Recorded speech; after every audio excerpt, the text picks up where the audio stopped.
రంగనాయక సాగర్ మల్లన్న వద్ద తీవ్ర నీటి ఎద్దడి నెలకొంది. దీనిపై పూర్తి అప్డేట్స్ మా ప్రతినిధి రంగచారి లైవ్ లో అందిస్తారు.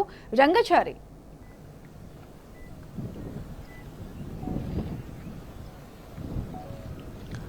Good evening Pratyusha.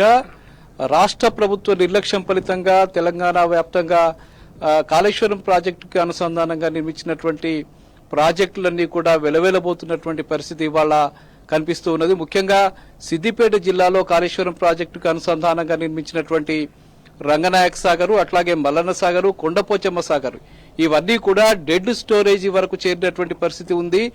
ఇవి గనక 1-2 రోజుల్లో నింపడం ప్రారంభించకపోతే ఈ ప్రాంత రైతులకు పెద్ద నష్టమే జరిగేటువంటి పరిస్థితి ఉంది. ఈ నేపథ్యంలోనే మాజీ మంత్రి సిద్దిపేట శాసనసభ్యులు హరీష్ రావు ఆయన అటు మంత్రికి ఒక లేఖ రాశారు, ఉత్తమ్ కుమార్ రెడ్డికి లేఖ రాశారు. తక్షణమే ఈ ప్రాజెక్టుల్లోకి నీళ్లను విడుదల చేయడానికి అవసరమైనటువంటి చర్యలు తీసుకోవాలి, లేకపోతే ఇక్కడ రైతులంతా కూడా వరి నాట్లు వేయడానికి కూడా ఇబ్బందికరమైనటువంటి పరిస్థితి నెలకొందని చెప్తూ ఉన్నారు. ప్రస్తుతం మనం రంగనాయక సాగర్ వద్ద, సిద్దిపేట నియోజకవర్గంలోని రంగనాయక సాగర్ వద్ద ఉన్నాం.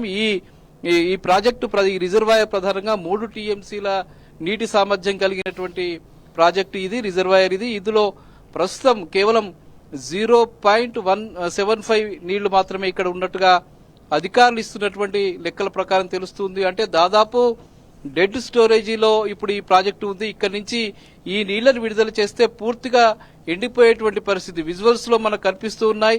ఈ పూర్తి స్థాయిలో ఇది నీళ్లంతా ఎండిపోయి ఎడారిలాగా మారేటువంటి పరిస్థితి ఉంది. కేవలం ఒక చిన్న చెరువులాగా దర్శనమిస్తున్నటువంటి పరిస్థితి ఉంది. 3 టీఎంసీలు గత సంవత్సరం సుమారు 2.5 టీఎంసీల నీళ్లు ఇందులో స్టోరేజ్ అయి ఉన్నాయి. ఇప్పటికే జూలై చివరి మాసం వరకే అప్పటి ప్రభుత్వం నింపింది. మాజీ ముఖ్యమంత్రి కేసీఆర్ ఎప్పటికప్పుడు ఈ రిజర్వాయర్లకు సంబంధించిన పరిస్థితుల మీద సమీక్ష చేసి కాళేశ్వరం ప్రాజెక్టు నుంచి ఎప్పటికప్పుడు పంపింగ్ చేయడం ఫలితంగా ఇప్పటికే ఈ ప్రాజెక్టులన్నీ కూడా నిండు కుండల్లా కలకల్లాడుతున్నటువంటి పరిస్థితి గత సంవత్సరం ఉండింది. కానీ ఈ సంవత్సరం పూర్తిగా ఈ వట్టిపోయేటువంటి పరిస్థితి ఉంది. అటు మల్లన్న సాగర్ ప్రాజెక్టు పరిస్థితి అదే ఉంది, అట్లాగే కొండపోచమ్మ సాగర్ పరిస్థితి కూడా అలాగే ఉంది. అందులో కూడా 1-2 టీఎంసీల నీటి సామర్థ్యం మాత్రమే కలిగి ఉన్నట్టుగా మనకు అధికారులు చెప్తూ ఉన్నారు. మొత్తంగా ఇప్పుడున్న పరిస్థితుల్లో వెంటనే పంపింగ్ ప్రారంభించి అటు మిడ్ మానేరు నుంచి అంతగిరి ప్రాజెక్టు నుంచి రంగనాయక సాగర్ ప్రాజెక్టుకి నీళ్లు గనక పంపింగ్ చేయకపోతే పెద్ద సమస్యనే ఉత్పన్నమయ్యేటువంటి పరిస్థితి ఉంది. ఈ రోజు అందులో భాగంగానే మాజీ మంత్రి ఎమ్మెల్యే హరీష్ రావు ఉత్తమ్ కుమార్ రెడ్డి ఇరిగేషన్ శాఖ మంత్రికి లేఖ రాశారు. తక్షణమే అందుకు చర్యలు తీసుకోవాలని చెప్పి ఆయన డిమాండ్ కూడా చేశారు. ఈ నేపథ్యంలో ఇక్కడ ఈ రంగనాయక సాగర్ పరిస్థితిపై మాట్లాడడానికి మనకి ఇక్కడ ఈ ప్రాంతానికి సంబంధించిన నాయకులు ఉన్నారు. అట్లాగే ఈ ప్రాంతానికి చిన్నకోడూరు ప్రాంతానికి సంబంధించిన రైతులు కూడా కొంతమంది మనతో ఉన్నారు. వాళ్ళ అభిప్రాయాన్ని ఒక్కసారి మనం అడిగి తెలుసుకుందాం. చెప్పండి శర్మ గారు, మీరు మీ డిమాండ్, ఈ ప్రాంతానికి సంబంధించిన నాయకులు, మీరు ఈ రంగనాయక సాగర్ ప్రాజెక్ట్ నిర్మాణంలో మీరు కీలకంగా ఉన్నారు. ఇక్కడ ప్రాంతానికి సంబంధించిన రైతులందరి వద్ద భూసేకరణ కావచ్చు, రకరకాల పనుల్లో మీరున్నారు. గత 4 సంవత్సరాల పరిస్థితి, ఇప్పుడున్న పరిస్థితి ఏమిటి అసలు? వాస్తవంగా ఈ ప్రాంతంలో సాగునీటికి చాలా ఇబ్బంది ఉండేది. ఇక్కడ రైతులు ఎప్పుడు కూడా మొగులకు ముఖమేసి చూసి వర్షాలు పడితే సాగు చేసినటువంటి సందర్భం, వర్షాలు లేకపోతే ఎటువంటి సాగు కూడా చేయనటువంటి సందర్భంలో మరి కాళేశ్వరం ప్రాజెక్టును నిర్మాణం చేసిన తర్వాత గత 5 సంవత్సరాలుగా ప్రభుత్వము రైతుల డిమాండ్ ఎప్పుడు వస్తే అప్పుడు, రైతులకు సాగునీరు ఎప్పుడు అవసరం పడితే అప్పుడు సాగునీటిని అందించడానికి రంగనాయక సాగర్ ద్వారా, అదేవిధంగా మల్లన్న సాగర్ ద్వారా, కొండపోచమ్మ సాగర్ ద్వారా సాగునీటిని అందించినటువంటి సందర్భాన్ని చూసినాం. గత 5 సంవత్సరాలుగా ఎప్పుడు కూడా రైతులకు ఎటువంటి ఇబ్బంది రాకుండా, పంటలకు నిజంగానే పంటలు ఎండిపోయేటువంటి పరిస్థితి వస్తుందనగానే మరి ఆనాడు ప్రభుత్వం దృష్టికి మా శాసనసభ్యులు మంత్రి గారు హరీష్ రావు గారి దృష్టికి తీసుకుపోతే ఎంబడే రైతుల కోరిక మేరకు నీళ్లు వదలడం, వాళ్లు కాలువల ద్వారా, అదేవిధంగా ఈ రిజర్వాయర్లో నీళ్లు ఉండడం వల్ల భూగర్భ జలాలు కూడా పెరగడం వల్ల పంటలను కాపాడుకునేటువంటి పరిస్థితి. వాస్తవంగా మొన్న ఎన్నికల తర్వాత ప్రభుత్వం రాజకీయ కోణంలోనే ఆలోచిస్తుంది తప్ప ఇప్పుడు కాళేశ్వరం ప్రాజెక్ట్ అనేది బోగస్ అనేది ఎస్టాబ్లిష్ చేయడానికి ప్రయత్నం చేస్తూ గత ప్రభుత్వాన్ని బదనాం చేయడానికి ప్రయత్నం చేసి ప్రాజెక్ట్ అక్కడ మేడిగడ్డ ప్రాజెక్టు మంచిగా ఉన్నప్పటికీ నింపకుండా, నీరెత్తిపోయకుండా, ప్రాజెక్టులు నింపకుండా రైతులు కన్నీరు పాలు చేస్తా ఉంది తప్ప ఇది రాజకీయ కక్షతో చేస్తున్నటువంటి సందర్భమే చేయడమే తప్ప ప్రభుత్వం కావాలని కక్షగట్టి ఈ రోజు రైతుల పొట్టగొట్టేటువంటి ప్రయత్నం చేస్తుంది. మరి నిజంగా గత 5 సంవత్సరాలుగా చూస్తే ఎప్పుడు చూసినా మాకు ఎండాకాలంలో కూడా ప్రతి జనవరి ఫిబ్రవరి నెలల్లోనే ఈ ప్రాజెక్టు నింపుకోవటం, కాలువలన్నీ కూడా నిండటం, మరి గొలుసుకట్టు చెరువుల ద్వారా ఈ ప్రాజెక్టు కింద ఉన్నటువంటి చెరువులన్నింటిని కూడా నింపుకోవడం వల్ల భూగర్భ జలాలు బాగా పెరిగి రైతులకు ఎటువంటి ఇబ్బంది ఉండేది కాదు. కానీ ఈ రోజు దాదాపు 2 నెలల కాలం పోయింది, రోహిణి కార్తీ గడిచిపోయి ఇప్పటి వరకు కూడా సరి అయినటువంటి పంటలకు అనుకూలమైనటువంటి వర్షాలు పడలేదు.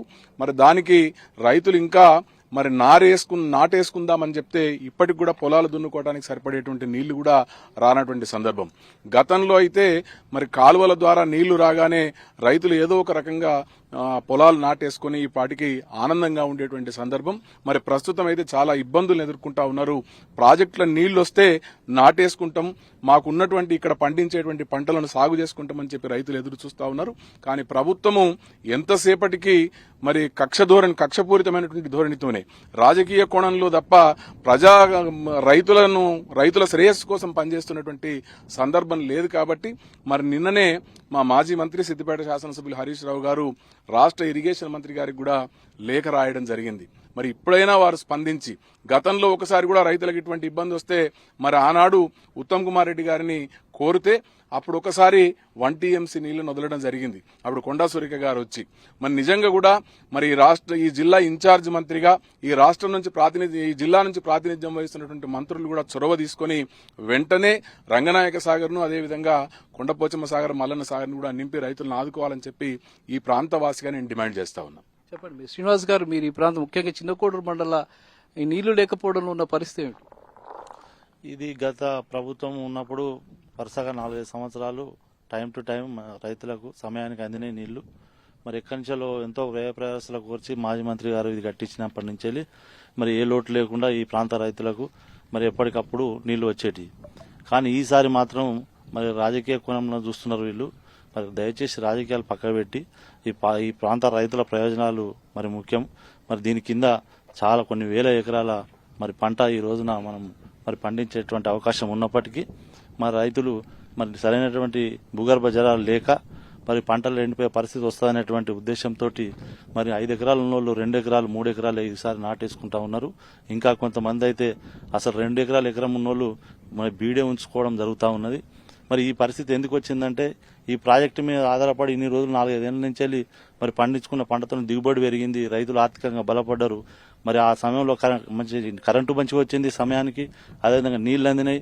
అదేవిధంగా ఈ కాలువల ద్వారా నీళ్లు వచ్చి చెరువులు, కుంటలు, చెక్ డ్యాంలు కూడా నిండి ఆ భూగర్భ జలాలు మరి పెరగడం వల్ల మరి రకరకాల పంటలు కూడా మరి ఆరుతడి పంటలే కాక మరి వాణిజ్య పంటలు వేసుకున్నారు, వరి వేసుకున్నారు, మొక్కజొన్న వేసుకున్నారు, సన్ఫ్లవర్ వేసుకున్నారు, అన్ని రకాల పంటలు కూడా పండించుకున్నారు. మరి ఈసారి నీళ్లు లేకపోవడం వల్ల రైతులంతా కూడా చాలా ఆవేదనతో ఉన్నారు. మరి ఈ విషయాన్ని ప్రభుత్వాన్ని మేము గట్టిగా డిమాండ్ చేస్తా ఉన్నాం. మరి తక్షణమే ఇప్పటికైనా కానీ రైతుల ప్రయోజనాలను దృష్టిలో పెట్టుకొని మరి ఈ ప్రాంత ప్రయోజనాలను దృష్టిలో పెట్టుకొని రంగనాయ సార్ నింపినట్టయితే మరి ఈ చెరువులు, కుంటలు నిండుతాయి, భూగర్భ జలాలు పెరుగుతాయి. మరి రాబోయే మళ్ళా మరి యాసంగి పంటకు కూడా ఈ నీళ్లే మళ్ళీ అక్కడికి వస్తాయి. కాబట్టి మరి నీళ్లు ఉన్నప్పటికీ అక్కడ మరి వృధాగా సముద్రంలో కలిసిపోతున్నాయి. అది మా అందరికి కూడా ప్రజలకు ప్రత్యక్షంగా కనబడతా ఉంది. మరి అటువంటి వృధాగా పోయే నీళ్లను మరి ఈ ప్రాజెక్టులకు నింపినట్టయితే రైతులు బాగుపడతారు. మరి రాజకీయ కక్షతోటో లేకపోతే రాజకీయంగా మరి ఒక దురుద్దేశంగా ఈ విధంగా చేయడం అనేది మంచిది కాదు. రైతుల ప్రజలను దృష్టి పెట్టుకొని చేయాలి. అదేవిధంగా చెరువు కుంటలు నిండినట్టయితే గత 4-5 సంవత్సరాల నుంచి మత్స్యకారులు కూడా చాలా మంది మరి అభివృద్ధి చెందినారు. మరి ఈ చెరువులు కుంటలు నింపడం కూడా ద్వారా వాళ్ళకు కూడా ఉపాధి దొరుకుతుందని చెప్పి సందర్భంగా మేము డిమాండ్ చేస్తున్నాం. తక్షణమే రంగనాయ సాగర్ను నింపాలని చెప్పి కోరుతా ఉన్నాం. మీరేమన్నా? వాస్తవానికి రంగనాయక సాగరు ఈ విధంగా ఉంటుందని మేము అసలు జీవితంలో అనుకోలే. అంటే ఎప్పుడు చూసినా ఈ ప్రాజెక్ట్ అయిన తర్వాత ప్రతి రైతు కావచ్చు, ఇంక్లూడ్ మేము రైతుము, మేము ఎప్పుడైనా అందరం ఏమనుకున్నామంటే ప్రతి వాళ్ళము ప్రాజెక్టు కలకలాడుతుంది, మేము అందరం రైతులము ఎక్కడికో వేరే దేశాలకు పోయి వచ్చిన వాళ్ళు ఇక్కడ సెట్ అయ్యారు ఈ 10 సంవత్సరాలలో. కానీ ఇప్పుడు ఈ పరిస్థితి చూస్తుంటే అసలు ఉంటామా ఊసిపోతామా అనే దిశకి తీసుకొచ్చినటువంటి కాంగ్రెస్ ప్రభుత్వం ఈ రోజు అసెంబ్లీలో చూస్తే తండుకుంటారు, నువ్వెంత తిట్టినావు, నేనెంత తిట్టినా అని ప్రతిపక్ష బలను ఎంత తిట్టినామని వారు మార్కులు వేసుకుంటారు తప్ప ఈ రోజు రంగనాయక సాగర్ చూడండి, మా పక్కన ఉన్నటువంటి మా ఊరు గ్రామానికి అందగిరి ప్రాజెక్టులో మక్క వేసుకున్నాడు రైతు, మామూలుగా వరి పొలాలు వేసుకున్నారు. అంటే ఆ దితికి ఒక ప్రాజెక్టు లెక్క లేదు అది. అంటే మామూలుగా ఒక రోడ్డు, అంటే మామూలు పోతురు వస్తురు, అక్కడ ఉన్నటువంటి ఆ కట్టలు ఉన్నటువంటి చెరువు ఉసుకే కావచ్చు, ఆ రౌతులు కావచ్చు, ఆ కనీలు ఉన్నటువంటి దానికి ఎవరు సెక్యూరిటీ లేదు. అంటే అది ప్రాజెక్టు లేదు, మామూలుగా ఉన్నటువంటి రోడ్డు మీద ఫుట్పాత్ మీద ఏ విధంగా ఉందో ఆ విధంగా చూస్తున్నటువంటి ప్రభుత్వం. Right Rangachari, thanks for the live updates.